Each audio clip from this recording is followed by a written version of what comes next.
গরমে যেখানে মানুষ অতিষ্ঠ সেখানে আমরা শীতল ছায়ায় বসে এরকম পরিবেশে আম ভর্তা খাওয়ার আয়োজন করেছি। এখানে আমের সাথে আছে আমাদের কাঁচা কলা, তারপরে হচ্ছে ধনে পাতা এবং হচ্ছে তেঁতুল আছে, শুকনো মরিচ। তো আমরা একে একে করতেছি মোটামুটি সবগুলো।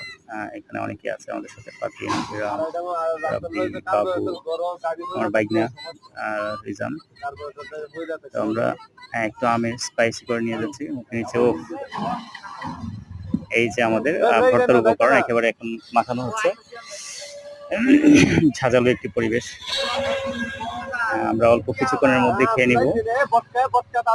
মানে কি বলবো, এই গরমের মধ্যে যখন টপ টপ করে পানি পড়তেছে সেখানে আপনাদের জিভেও পানি আসার কথা আশা করি। আর এটা খাওয়ার পরে আমরা শরীরটা অনেকটা ঠান্ডা এবং শীতল অনুভব করবো। যা খাওয়া দাওয়া প্রায় শেষের দিকে আমরা